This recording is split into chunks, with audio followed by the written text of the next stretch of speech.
Kagulat World. Buong Thailand ang nagulat matapos talunin ni Alexandra Alex Ayala ang home bet at dating world number 66 na si Luxika Kumkum sa finals na ITFW 25 Chiang Rai. Sa score na 6-4, 6-2, ipinakita ni Ayala ang isang napakanipis ngunit napakakontroladong performance kung saan bawat rally ay puno ng maturity at kumpiyansa na bihira sa isang teenager sa professional tour. Sa unang set pa lang, ramdam na ang intensity. Hindi nagpadaig si Alex kahit mas pamilyar si Kumkum sa local conditions at mas may experience sa high-level tournaments. Gumamit si Alex ng heavy topspin patterns, depth sa baseline exchanges, at well-timed aggression para kontrolin ang ritmo. Pagsapit ng second set, mas lalo niyang pinahirapan ang Thai star gamit ang deep returns at mas maagang pagkuha ng bola para alisin ang teaming ng kalaban. Ang panalo laban kay Kumkum ay hindi lamang simpleng victory sa isang ITF tournament. Isa itong statement win na nagpapakitang kaya ni Ayala mag-dominate laban sa mga seasoned pros. Malaking factor ang composure niya sa pressure points. Isang bagay na malinaw na nadagdag mula sa kanyang training sa Europe at kanyang exposure sa mas malalakas na draws. Sa bawat crucial game, hindi nataranta si Alex. Imbes, ipinakita niya ang isang matured style of play na parang sanay sa tensyon ng mga big stage matches. Ang pagkapanalo sa Chiang Rai ay nagbigay sa kanya ng malaking ranking boost at nagbukas ng mas maraming oportunidad sa mas mataas na level ng pro tennis, kabilang ang WTA 125 at potential na Grand Slam qualifying events kapag tumama ang tamang teaming at momentum. Para sa Pilipinas, ang tagumpay na ito ay dagdag pruweba na may abot kamay na global tennis star ang bansa.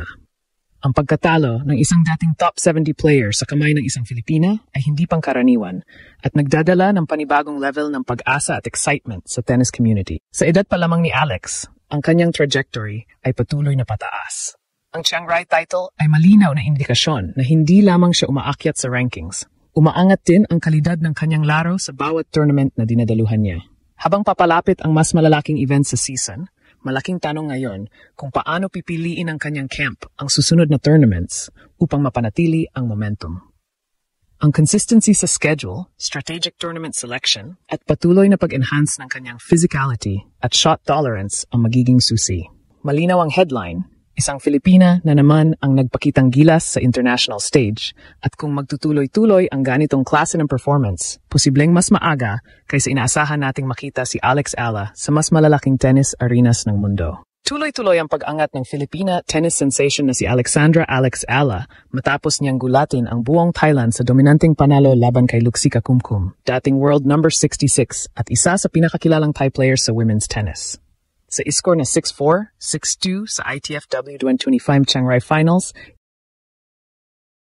ipinakita ni Ayala na hindi na siya promising junior, promising senior.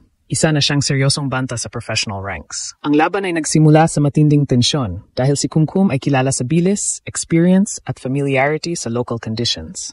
Pero mula unang serbisyo pa lamang ni Alex, ramdam na kahanda-handa siya para sa pinaka-importanteng match ng torneo. Sa unang set, nagkaroon ng palitan ng momentum. Sinubukan ni Kumkum na kontrolin ang tempo gamit ang maagang pag-atake at pagkuha ng bola sa rice, ngunit hindi nagpagulo si Ayala. Gumamit siya ng deep, heavy topspin shots na nagpalayo sa Thai star mula sa baseline comfort zone nito. Kapag nagkakaroon ng long rally, mas lalong lumalamang si Alex dahil sa disiplina sa shot placement at ang kanyang kakayahang mag-move side to side nang hindi nawawala ang balance. Ilang beses din niyang nakuha ang critical points sa pamamagitan ng mabilis na pagbabago ng direction, na naging dahilan upang mapasakamay niya ang unang set, 6-4. Pagsapit ng second set, doon lumabas ang tunay na maturity ng laro ni Ayala. Kung sa unang set ay dikit ang palitan, sa ikalawang set ay nagmukhang mas kontrolado at mas kumpiyansa ang Pinay. Mas maaga niyang kinukuha ang bola, mas mataas ang trajectory control, at mas matalas ang placement ng kanyang returns. Dahil dito, nabawasan ang oras ni Kumkum para mag-react na nagresulta sa serye ng forced errors mula sa Thai veteran. Sa bawat service game ni Alex, ramdam ang determination na tapusin ang laban ng walang pagdadalawang isip. Malinis na hold, mataas na percentage ng unang serve, at hindi nag-aatubiling umatake kapag nagbubukas ang court. Isang malaking factor sa panalo na ito ang kanyang mental composure. Sa kabila ng crowd advantage para kay Kumkum, hindi nagpakita si Alex ng kahit anong pagkataranta. Sa halip, focused siyang naglaro at nag-adjust sa bawat pattern ng kalaban. Ang ganitong maturity sa pressure-packed moments ay bihira sa mga young players, pero kay Ayala, nagmukhang natural itong bahagi ng kanyang growth bilang pro.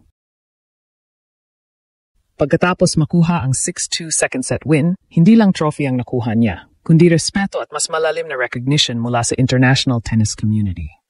Para sa career progression ni Alex, napakahalaga ng resultang ito. Ang pagkatalo sa isang former top 70 player ay nagbibigay sa kanya ng malaking boost sa ranking at mas magandang pagkakataon na makapasok sa WTA 1125 at mas mataas pang tournaments sa susunod na buwan. Ang panalo na ito ay hindi lamang headline.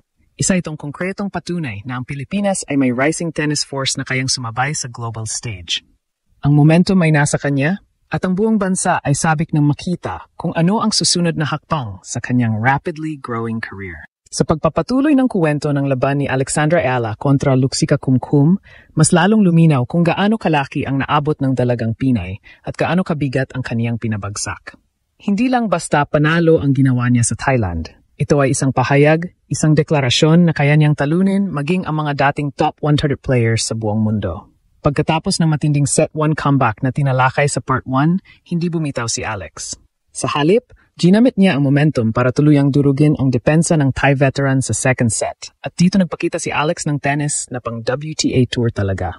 Sa simula ng second set, unti-unting bumagal ang galaw ni Kumkum habang kabaligtaran naman ang kay Alex. Imbes na mapagod, tila mas lalo siyang lumakas. Ang kaniyang footwork mas naging agresibo, ang kaniyang returns mas naging matalim, at ang kaniyang court IQ mas naging malinaw. Ang bawat rally ay parang chess match, pero si Alex ang may hawak ng oras, direksyon, at tempo. Nakita ng mga Thai fans kung paano siya humahanap ng anggulo, nagtutulak ng mahabang rallies, at biglang magbabago ng ritmo para buwagin ang baseline defense ni Kumkum. Dito na nagsimulang manlamig ang crowd, dahil unti-unti nilang naunawaan na hindi ito ordinary prospect. Isa itong Filipina na may porma ng isang future tennis superstar.